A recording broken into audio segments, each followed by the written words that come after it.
Hello everyone, welcome back to my channel. कैसे हो आप लोग? आई होप आप सभी लोग बहुत अच्छे होंगे। तो मेरी सुबह हो चुकी है और आज मॉर्निंग में मैं बनाने वाली हूँ पोहा हस्बैंड के लिए।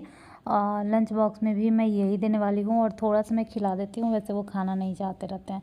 तो सबसे पहले मैंने तेल डाल करके इसमें मिर्ची, हरी मिर्ची और प्याज डाला है। और हाँ, ये मैं आलू वाला पोहा बनाने वाली हूँ, आलू मटर सब कुछ डाल करके।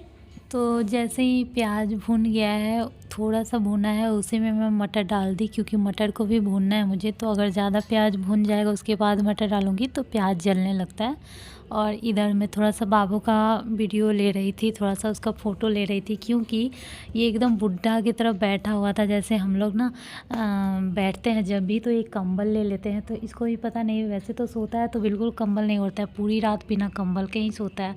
इस वजह से मैं इसको स्वेटर और वो मोटा वाला पैंट पहना के सुलाती हूँ। लेकिन अभी जब बैठा तो एकदम अच्छे से ओढ़ लिया और ऐसे करके बुड्ढा की तरह देखो हाथ हिला हिला कर कैसे बैठा है। मुझे बहुत ज़्यादा हंसी आ रहा था, इस वजह से मैं इसका वीडियो और फ़ोटो ले रही थी। और उसके बाद थोड़ा सा ढक दिया था यहाँ पे ताकि मटर जो है वो थोड़ा गल जाए, क्योंकि इसके बाद ही इसमें डाल देना है पोहा वगैरह मसाला डाल करके, तो थोड़ा सा तो गलना चाहिए ना मटर। तो सारा मसाला इसमें डाल दी, नमक, हल्दी, मिर्ची और धनिया, ये सब कुछ। और उसके बाद इसमें आलू डाल दूँगी। ये वाला पोहा बहुत अच्छा लगता है, बहुत टेस्टी लगता है, यकीन मानो। गरम गरम एकदम मज़ा आ जाता है खा करके और पेट भी भर जाता है। और देखो इसमें सब कुछ मिल भी तो गया ना, मतलब सब्ज़ी भी मिल गया, ये एक तरह से सब्ज़ी ही है। अगर इसमें थोड़ा सा पानी डाल करके और इसको अच्छे से खौला दूँ और गला दूँ मटर को तो ये सब्ज़ी ही है। लेकिन इसमें ही मैं इसी स्टेज पे मैं डाल दूँगी इसमें पोहा धो करके अच्छे से।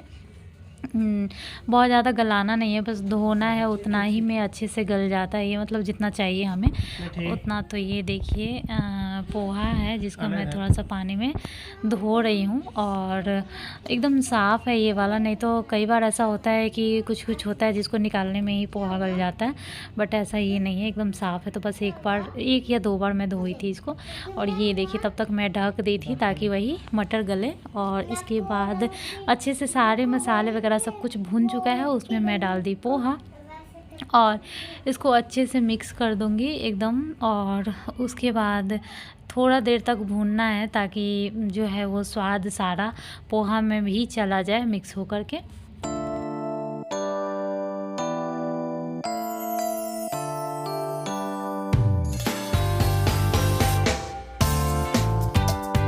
थोड़ा देर भुनने के बाद मैं इसमें 1 चम्मच चीनी डाल दूँगी, ये भी अच्छा फ्लेवर लाता है। अगर आप नहीं चाहो तो नहीं भी डाल सकते हो, ये आपके ऊपर है। मैं थोड़ा सा डाली थी, वैसे हमेशा मैं नहीं डालती हूँ, कभी कभार डाल देती हूँ।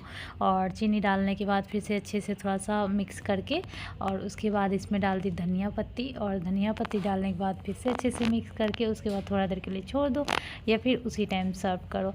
तो मुझे तो एकदम जल्दी जल्दी रहता है सुबह में बहुत ज़्यादा, क्योंकि लेट हो रहा होता है ना मॉर्निंग में, तो जल्दी जल्दी मैं एकदम सर्व भी कर दूंगी और जल्दी जल्दी पैक भी कर दूंगी गर्मा गर्म ही एकदम। ये देखिए यम्मी यम्मी पोहा दिख रहा है ना।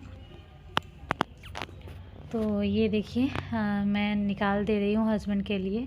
मतलब वीडियो में दिखाने के चक्कर में थोड़ा ज़्यादा सा निकल रहा है, लेकिन ये हो जाता है ना कि सुबह सुबह ज़्यादा खाया नहीं जाता है तो बहुत कम ही खाते हैं वो। और इसके बाद मेरे हस्बैंड चले गए ऑफिस और उसके बाद मैं लग जाती हूँ इन दोनों भाई बहन में।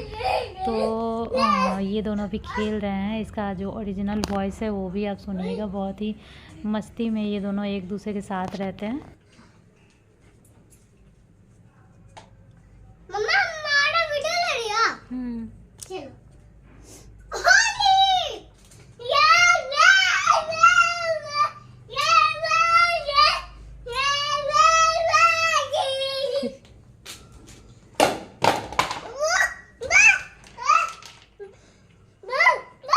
हाँ हाँ तो बहुत सारे लोग पूछते हैं कि बाबू क्या सब बोलता है, और मैं हमेशा कमेंट में बता ही देती हूँ, रिप्लाई कर ही देती हूँ। तो आप लोग डेली वीडियो देखा कीजिए, थोड़ा ना थोड़ा तो आप लोगों को पता चल ही जाएगा क्या बोलता है क्या नहीं। वैसे प्रॉपरली पूरा सेंटेंस नहीं बोलता है, बस सारे वर्ड्स बोल लेता है। और इसके बाद 11 बजे के करीब में पूछने आई थी काम के लिए कि मतलब रखना है, तो मैंने रख लिया और उसी टाइम से मैं काम करवा भी ली, क्योंकि उसी टाइम मुझे झाड़ू पोछा ये सब करना ही था। तो 11 बजे ये आई हैं और झाड़ू पोछा सब कुछ कर दिए, थोड़ा बहुत बर्तन भी था तो बर्तन वगैरह धुल गया है। उसके बाद मैं ब्रश की, नहाई, पूजा की। उसके बाद मैं बना रही हूँ अपने लिए आलू पराठा, और चटनी बनाई थी धनिया और टमाटर की। आज मैं पहली बार चावल रोटी कुछ नहीं पूरे दिन में बनाई हूँ, बस हस्बैंड को भी पोहा ही दी थी और खुद के लिए भी आलू पराठा ही बनाई हूँ। तो बस यही हमारा हो जाएगा। 3 आलू पराठा में 2 आलू पराठा हम लोग खाएंगे और 1 मैं छोड़ ही दी थी। वैसे ऐसा नहीं है मैं बहुत ज़्यादा कम खाती हूँ, लेकिन 2 ही खाई थी। इस टाइम से बहुत ज़्यादा काम नहीं रहता है। बहुत सारे लोग कमेंट करते हैं कि आप सुबह में काम वाली को क्यों बुलाते हो, खाना बनाने के बाद बहुत सारा काम होता है। बट मेरा उल्टा है, मेरा सुबह में ही सारा काम होता है। जैसे कि सारा बर्तन जो है रात वाला, वो सुबह में तो धोना ही पड़ेगा, तभी तो खाना बनेगा। खाना बनने के बाद तो जो बर्तन होगा तो बाद में होगा, लेकिन मॉर्निंग में सबसे पहले झाड़ू लगाया ही जाता है। जो कि बहुत सारे लोग जो दोपहर में बुलवाती है, 10 में 11 बजे जो बुलाती है, वो सबसे पहले सुबह में खुद झाड़ू लगाती है। तो जब एक बार मैं खुद लगा ही लूँगी तो दोबारा झाड़ू लगाएगी क्या। तो इसलिए अच्छा है कि सुबह में ही लग जाए, झाड़ू पोछा सब कुछ हो गया रहेगा। उसके बाद हस्बैंड ऑफिस जाएंगे तो ये बहुत ज़्यादा अच्छा रहेगा। और फिर मेरा बहुत सारे लोग हैं मॉर्निंग में नाश्ता कर लेते हैं, उसके बाद फिर काम करते हैं, फिर नहाते हैं। बट मेरा थोड़ा अलग है, पहले तो मैं नहा लूँगी तभी नाश्ता तक करूँगी, तो बहुत बाद में आएगी। तो फिर पूजा कैसे करूँगी, अगर वो झाड़ू पोछा ही नहीं करेगी तो पूजा कैसे करूँगी। तो बहुत सारे रीज़न हैं और हर किसी का थोड़ा अलग अलग होता है। तो इसी वजह से मेरा वो सुबह में आ जाती है तो ज़्यादा ईजी होता है काम, बहुत ज़्यादा सही हो जाता है। तो ये देखिए यहाँ पे मैं सर्व कर रही हूँ आलू पराठा, जो कि बहुत ही ज़्यादा यमी दिख रहा है और एक्चुअली बहुत ज़्यादा यमी था। और ये देखिए ये दोनों भाई बहन ऐसे दिखा रहे हैं, मतलब मीठी का तो चलो वो खाती है, बट बाबू भी इतना ज़्यादा खुश हो रहा है जैसे ये बहुत ज़्यादा खाने वाला है। लेकिन आप देखना आगे ये कैसे खाने में नखरा करता है। मतलब अलग अलग चीज़ें मैं ट्राई करती हूँ, इसको भी देती हूँ, लेकिन ज़्यादा से ज़्यादा चलो कभी 1 या 2 बाइट खा लेता है। बट ये नहीं कि इससे इसका पेट भर गया और फिर मैं 2 घंटे बाद कुछ और ट्राई करूँ, ऐसा नहीं हो सकता है। इसी वजह से डेली मैं दलिया और डेली मैं ओट्स देती ही देती हूँ, क्योंकि ये 2 चीज़ है जो ये खाता है, इससे संतुष्टि मुझे मिलता है। और दूध बहुत ही कम पीता है, मतलब किसी दिन 1 ही बार पीता है, किसी किसी दिन ये 2 बार पीता है, जैसे सुबह और रात, और किसी किसी दिन 1 ही बार सुबह में। मतलब सुबह में तो कैसे भी करके मैं देती ही देती हूँ, चाहे ज़बरदस्ती देना हो तो ज़बरदस्ती। तो ये देखिए मीठी तो खा ली, इसको तो बहुत ही यम्मी लगता है आलू पराठा।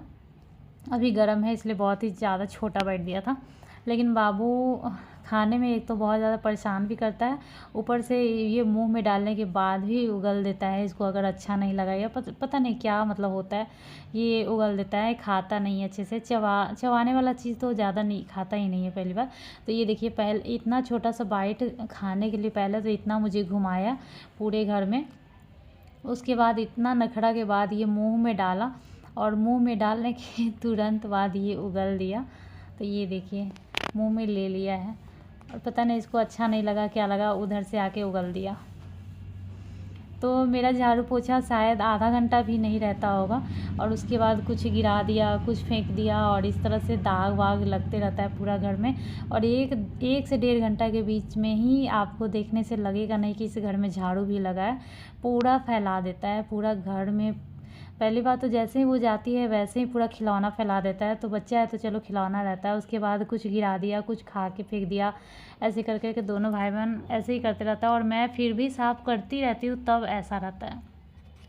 तो इसके बाद ना खाने के बाद मैं डेली आजकल रेस्ट करती हूँ, बाबू को भी लेकर के जाती हूँ, रेस्ट कर लेती हूँ। उसके बाद शाम में उठी जब मेरे हस्बैंड आए तब, और मेरे हस्बैंड लेकर के आए थे ये क्या बोलते हैं डोसा, जो कि बहुत ही ज़्यादा यमी था। और इसकी पैकिंग आपने देखा, जो कागज़ वाला होता है उसमें वो पैकिंग किया हुआ था और अच्छा लग रहा था, बहुत टेस्टी भी था, बहुत यमी था। और कभी कभी ये सब खाने में बहुत अच्छा लगता है।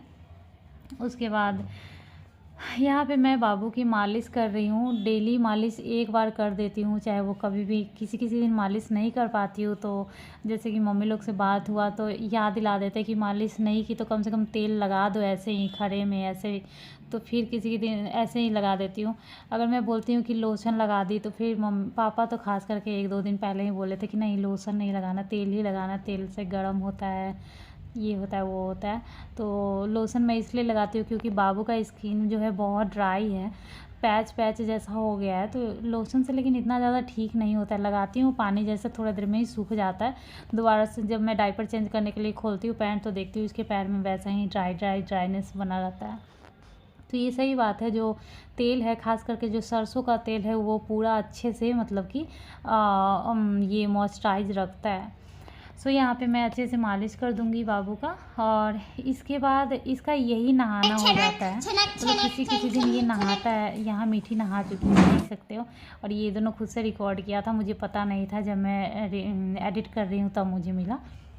तो किसी किसी दिन जिस दिन नहाना होता है उस दिन भी पहले तेल लगा दो, उसके बाद नहाओ तो ज़्यादा सही रहता है। अगर नहीं भी नहाते हो तो तेल लगा दो तो पूरा बॉडी एक तरह से रिफ़्रेश हो जाता है, मालिश हो जाता है, पूरा बॉडी एक तरह से तेल लग जाता है और कपड़ा भी चेंज हो जाता है उसके बाद, तो बच्चा एकदम फ्रेश फील करता है। उसके बाद ये तो आप लोगों को पता ही है कि जो टेंट है इन दोनों का एक खेलने का जगह बन गया है। मुझे भी जब कुछ करना होता है तो मैं मिट्टी को भेज देती हूँ, बोलती हूँ जाओ अपने टेंट में बैठ के खेलना। वहाँ बैठ के खेलने से मुझे थोड़ा ये रहता है कि ज़्यादा कूद फान नहीं करता है, उसी भर में रहता है और वो मैं गद्दा पे रख देती हूँ। तो यहाँ मीठी और बाबू दोनों अपना अपना डांस दिखा रहे हैं और मैं इसका रिकॉर्ड कर रही हूँ। तो पूरे दिन हमारा इन दोनों के बीच में ही रहता है। ये दोनों रोए, ये दोनों हंसे, ये दोनों खेले, ये दोनों खाए, ये दोनों नहाए, जो भी करता है मैं इन दोनों का रिकॉर्ड करती रहती हूँ। और मुझे बहुत ज़्यादा अच्छा लगेगा जब ये बाद में ये लोग देखेगी और खुश होगी अपना वीडियो देख करके। तो क्योंकि अभी मीठी इतनी बड़ी हुई है तो अपना पहले वाला वीडियो फ़ोटो देखती है बचपन का तो बहुत ज़्यादा खुश होती है। तो जब ये 20 साल की 25 साल की होगी तो इसको कितना ज़्यादा अच्छा लगेगा। बस यही सोच कर मैं ब्लॉगिंग कंटिन्यू कर रही हूँ। वैसे ये आज का इस साल का आज वाला वीडियो जो है वो लास्ट वीडियो है 2023 का। अब जो वीडियो आएगा वो नए साल का आएगा, 2024 का वीडियो आएगा। तो 2023 हमारा बहुत अच्छा ही गया है, 2022 से ही मेरा अच्छा गया है। 2023 कैसे गया वो तो पता भी नहीं चला। मतलब 2021, 22, 23 कैसे गया मुझे बिल्कुल समझ नहीं आया कैसे निकल गया। और ऐसे ही दिन बीतता जा रहा है, बच्चे बड़े होते जा रहे हैं और हम लोग बूढ़े तो चलिए मिलूँगी मैं नेक्स्ट ब्लॉग में नए साल में। तब तक के लिए बाय, हैप्पी न्यू ईयर।